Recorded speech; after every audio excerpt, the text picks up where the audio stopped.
السلام علیکم رحمۃ اللہ وبرکاتہ۔ آن لائن تعلیمی دنیا میں آپ کا خیر مقدم ہے۔ میں محمد احتشام الاسلام نشتر آپ کی تعلیمی رہنمائی ایجوکیشنل گائیڈنس کے لیے آپ کی خدمت میں حاضر ہوں۔ کمپوزٹ اردو باغ اردو کے تدریسی سلسلے کی دوسری کڑی میں آج ہم پڑھیں گے حصہ نظم سے پہلی نظم حمد، اور اس حمد کے شاعر ہیں عرفان جعفری۔ پہلی بات سے ہم اپنی نظم کا آغاز کرتے ہیں، حمد کا آغاز کرتے ہیں۔ ہر انسان جسے پسند کرتا ہے اس کی تعریف کرتا ہے۔ ہم دیکھتے ہیں روزمرہ زندگی کے اندر، عام زندگی کے اندر، کہ ہم جسے بھی پسند کرتے ہیں ہم اس کی تعریف بیان کرتے ہیں، ہم اس کی خوبیاں بیان کرتے ہیں۔ تعریف بھی ایک ڈھنگ سے ہونی چاہیے، یعنی تعریف کے لیے مناسب و موضوع الفاظ ہونے چاہیے، تعریف کے لیے اچھا انداز، اچھا ڈھنگ ہونا چاہیے، سلیقہ ہونا چاہیے۔ ایک عام انسان جن الفاظ اور جس انداز میں کسی کی تعریف کرتا ہے اس کے مقابلے میں ایک شاعر مختلف انداز سے کسی کی تعریف و ستائش کرتا ہے۔ اب یہاں پر ہم لوگ اگر دیکھتے ہیں تو عام انسان کے تعریف کرنے کا انداز، اس کا ڈھنگ ایک شاعر سے علیحدہ ہوتا ہے۔ ایک شاعر کا تعریف کرنے کا انداز علیحدہ ہوتا ہے، الگ ہوتا ہے، اور وہ مناسب و موضوع الفاظ کے ذریعے سے تعریف کرتا ہے اور سلیقے کے ساتھ میں تعریف کرتا ہے جو پر اثر ثابت ہوتی ہے۔ جب بات اللہ تعالیٰ کی تعریف کی ہو تو کہنا ہی کیا۔ اللہ کی تعریف کو حمد، اللہ کی تعریف میں کہی گئی نظم کو حمد کہتے ہیں۔ اس حمد میں شاعر نے کئی پہلوؤں سے اللہ کی ذات اور صفات کو بیان کیا ہے۔ جان پہچان دیکھ لیتے ہیں۔ عرفان جعفری کا اصل نام عبداللہ جعفری ہے۔ وہ 22 نومبر 1959 کو الہ آباد میں پیدا ہوئے، لیکن عرصے سے ممبئی میں قیام پذیر ہیں۔ یہاں پر ایک وضاحت کر دینا ضروری محسوس کرتا ہوں کہ عرفان جعفری یہ قیصر الجعفری کے فرزند ارجمند ہیں۔ قیصر الجعفری ممبئی کے مشہور و معروف شاعر گزرے ہیں اور تعارف کے محتاج نہیں ہیں۔ انجمن اسلام ممبئی سے تعلیم حاصل کرنے کے بعد انہوں نے برہانی کالج سے گریجویشن کیا اور ریلوے کے کمپیوٹر محکمے میں بحیثیت سینئر سپروائزر 37 برسوں تک وابستہ رہنے کے بعد سبکدوشی حاصل کی۔ عرفان جعفری جو ہے یہ گریجویشن کرنے کے بعد ریلوے محکمے کے کمپیوٹر محکمے میں بحیثیت سینئر سپروائزر 37 برسوں تک وابستہ رہے۔ وابستہ رہنا مطلب جڑے رہنا۔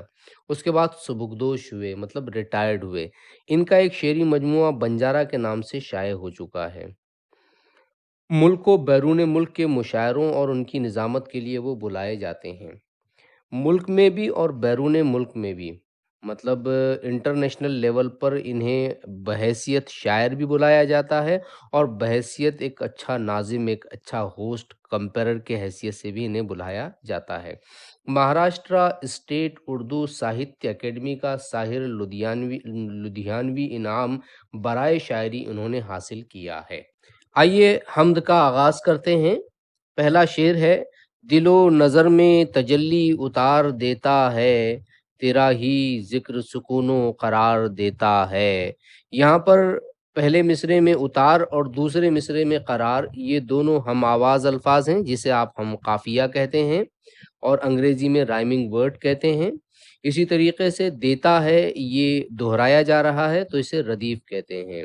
یاد رکھیے اس حمد کی حیت، اس کا سٹرکچر غزل والا سٹرکچر ہے، کیونکہ دوسرے شعر سے ہر دوسرا مصرع ہم ردیف و ہم قافیہ ہے۔ پہلے شعر کے اندر شاعر کہتے ہیں کہ دل و نظر میں تجلی اتار دیتا ہے، تیرا ہی ذکر سکون و قرار دیتا ہے۔ آپ دیکھیے قرآن جب آپ کھولیں گے، قرآن پڑھیں گے تو قرآن کے اندر اللہ رب العزت فرماتا ہے کہ الا بذکر اللہ تطمئن القلوب، کہ بے شک دلوں کا اطمینان، سکون، چین، قرار اللہ کے ذکر میں ہے۔ اسی بات کو شاعر نے اپنے پہلے شعر میں بہت خوبصورت انداز میں بیان کیا. کہتا ہے کہ اے اللہ رب العزت، میں جب تیرا ذکر کرتا ہوں تو تیرا ذکر جہاں مجھے سکون و قرار دیتا ہے، وہیں میرے دل اور نظر میں تجلی کے معنی ہوتے ہیں نور کے، تجلی اتار دیتا ہے، روشنی کر دیتا ہے، اور میں سکون اور قرار محسوس کرتا ہوں. دوسرے شعر میں شاعر کہتا ہے کہ تو ہی تو بوند میں رکھتا ہے شان خورشیدی، صدف کو تو ہی گوہر آبدار دیتا ہے. شاعر یہاں پر اللہ رب العزت کی تعریف بیان کرتے ہوئے کہتا ہے کہ اللہ رب العزت، یہ تیری شان ہے، یہ تیری ہی حکمت ہے، یہ تیری ہی کریٹیوٹی ہے کہ تو ایک بوند کو شان خورشیدی عطا کرتا ہے. خورشید کے معنی سورج کے ہوتے ہیں، اور شان خورشیدی سے مراد یہاں پر سورج جیسی عظمت، یعنی گلوری آف دی سن اس کو ہم کہہ سکتے ہیں کہ اللہ رب العزت تو ایک بوند کے اندر سورج کی عظمت، سورج جیسی عظمت رکھتا ہے، صدف کو تو ہی گوہر آبدار دیتا ہے. یعنی اے اللہ رب العزت، ایک بوند جب سیپ کے اندر پہنچتا ہے تو وہاں پر جا کر وہ موتی میں تبدیل ہو جاتا ہے، وہ پرل میں بدل جاتا ہے، اور وہ موتی چمکتا ہے. موتی بننے سے پہلے وہ ایک صرف سنگل ڈراپ تھا، پانی کا ایک بوند تھا، لیکن یہ تیری حکمت، تیری کاریگری، تیری فنکاری ہے کہ تو نے اس بوند کے اندر سورج جیسی عظمت رکھی ہے. اس شعر کے اندر آبدار یہ قافیہ ہے اور دیتا ہے یہ ردیف ہے. تیرا مزاج ہے رحم و کرم میرے معبود، سلگتی ریت کو تو برگو بار دیتا ہے. شاعر یہاں پر کہتا ہے کہ اے میرے معبود. معبود کے معنی ہوتے ہیں جس کی عبادت کی جائے. اللہ رب العزت ہمارا معبود ہے، ہم اللہ کے بندے ہیں. شاعر اللہ کو معبود کہہ کر مخاطب کر رہا ہے اور کہتا ہے کہ اللہ، تیرا مزاج رحم و کرم ہے کیونکہ تو سلگتی ریت کو برگو بار دیتا ہے.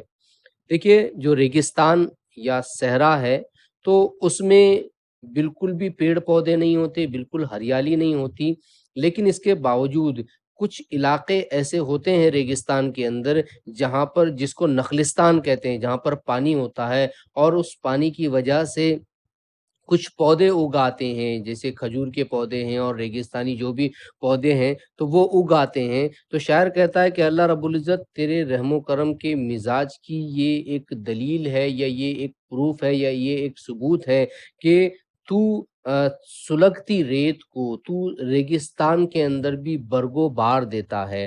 برگ کے معنی ہوتے ہیں شاخ کے، اور بار کے معنی ہوتے ہیں پھل کے. مطلب ریگستان کے اندر بھی تو پودے اگا دیتا ہے، اور تو جو پیڑ ہے وہ اگا دیتا ہے، اور وہاں پر ان پیڑوں کے اندر پھل لگا دیتا ہے. یہ تیرے رحم و کرم کا ثبوت ہے. اگلے شعر میں شاعر کہتے ہیں کہ یہ جو شعر ہے، تیرا مزاج ہے رحم و کرم میرے معبود، سلگتی ریت کو تو برگو بار دیتا ہے. یہاں پر برگو بار یہ قافیہ ہے اور دیتا ہے یہ ردیف ہے.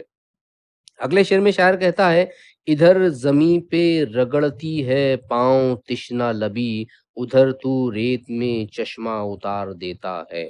یہاں پر اس شعر کے اندر شاعر نے بہت ہی خوبصورت انداز میں ایک تاریخی واقعے کی طرف اشارہ کیا ہے.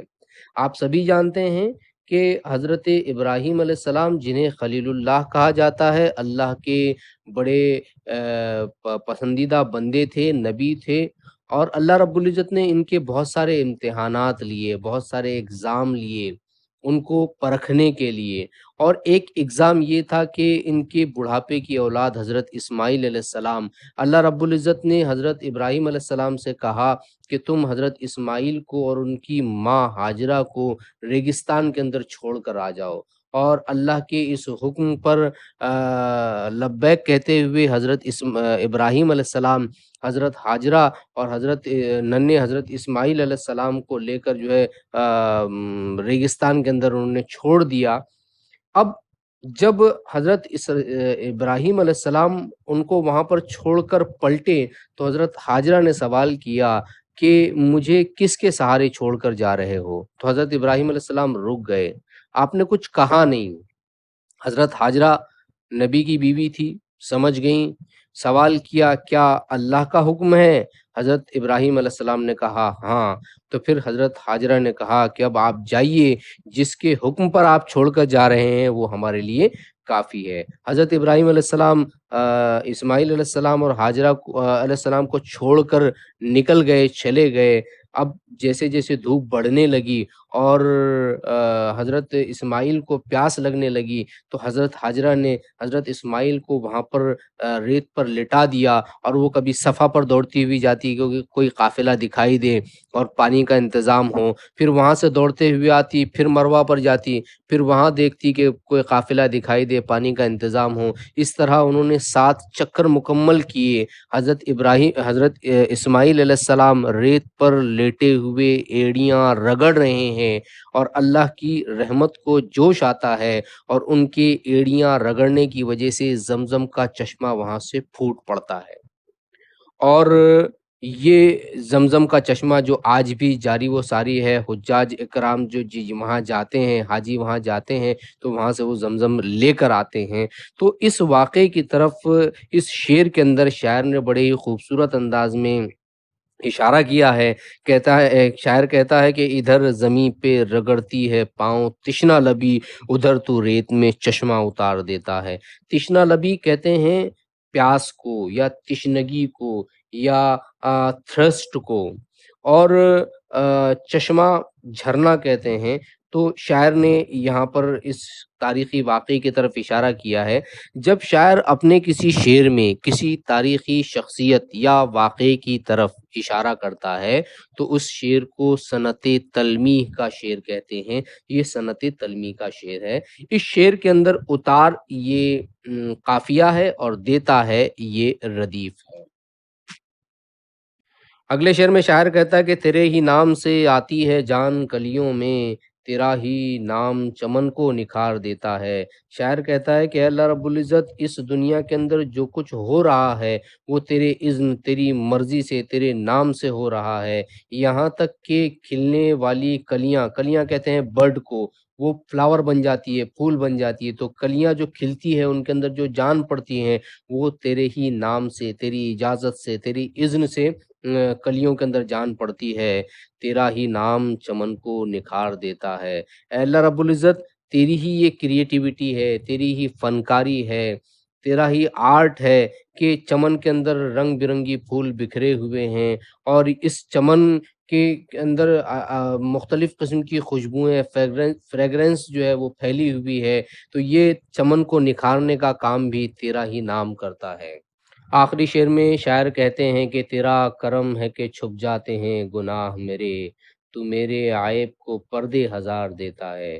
یہاں پر شاعر نے اللہ رب العزت کی ایک صفت کی طرف اشارہ کیا ہے۔ اللہ کی ایک صفت ہے ستار، مطلب ستر پوشی کرنا، بندوں کے گناہوں کو ڈھانپ لینا، بندوں کے گناہوں کو چھپا لینا۔